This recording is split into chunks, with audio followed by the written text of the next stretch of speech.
Okay, everybody, I am going to talk about A Contract in Sol Forne. The authors' names are Elan, Marche, and Christopher Warman.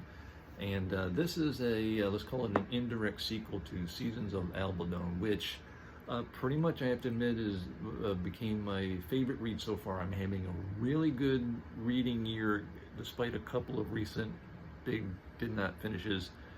But this was a wonderful breath of fresh air. And now it has a sequel, and I hope there's more. I assume they're gonna do more.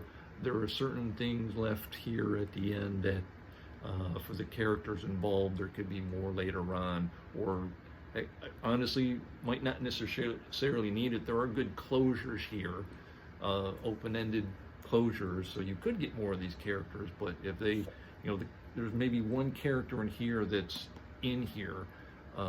But otherwise, this is all new people, all new situations, all new environment. And so if they just kind of keep with that, I wouldn't mind. But boy, I'm sort of curious as to what happens to certain characters. So at the heart of this, I guess it's my own literary prejudice or expectation of some cliche, where you have this woman, Valen. She is a djinn, or genie if you want to call it. They call her a djinn in this. And she does have a kind of a lamp. She does grant wishes. She runs into this kid who's 15 or 16, and his name is Doravan. I kept calling him Donovan in my head, but his name's Doravan. So you think when you read that, and on the back, they run into each other, wish fulfillment, and you're like, oh, okay, so this kid's stuck in some wish thing with this genie, and he's got to think his way out of it. Oh no, it's completely the opposite. I hate this kid. It's a testament to good authorship when a character can make you feel certain things. I wanted to strangle this little petulant monster. He is formerly of a noble house, but in his youth it was taken from him, his family destroyed. He only has a sister, so maybe he has a little bit of a reason for being a jerk, but his sister isn't. She's wonderful. She works, he sleeps through the day. Then he walks out like a peacock through town trying to act like he's noble and everyone's supposed to respect him, roll up a red carpet and look down at people. Ew, this little jerk.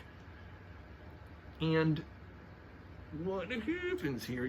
The djinn Valen, she's the one you're rooting for. Everything is reversed. So what it is with a piece of her in this lantern, she gets this compulsion.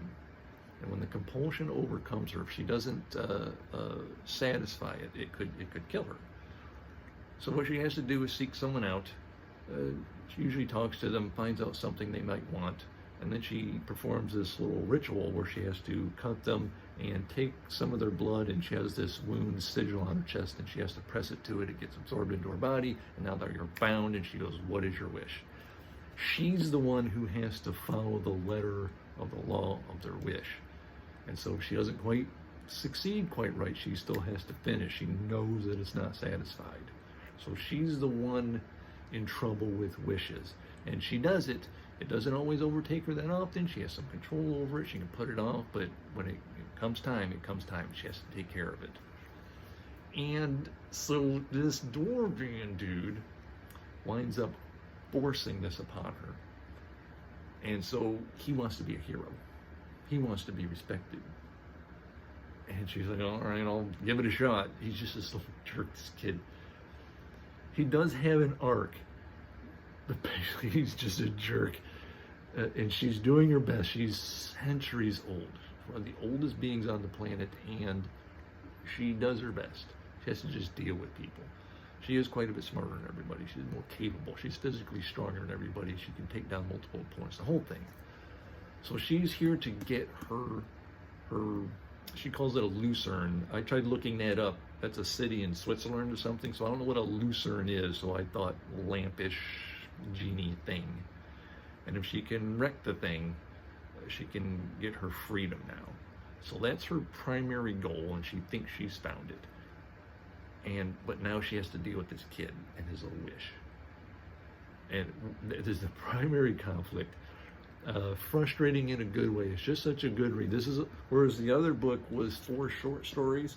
This one's just that single story throughout. No slog, moves right along, good stuff. I am one of those people who likes breaks put in by the author. So there's the chapters are a bit long, but not, it's not tiring reading by any stretch. It's just, as a reader, sometimes, I need to take a break here. You wish you were on a particular spot, but oh well, what are you going to do? Just put your bookmark in and go do what you got to do.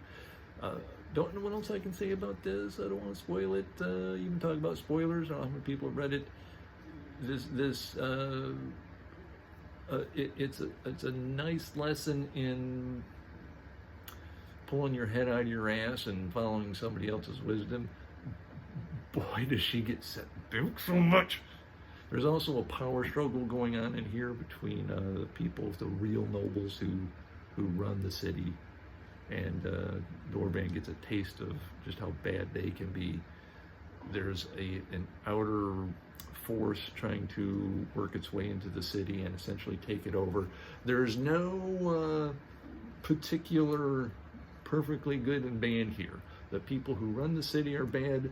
The people who are trying to take it from them have what sound like good intentions, but it's backed by a power grab.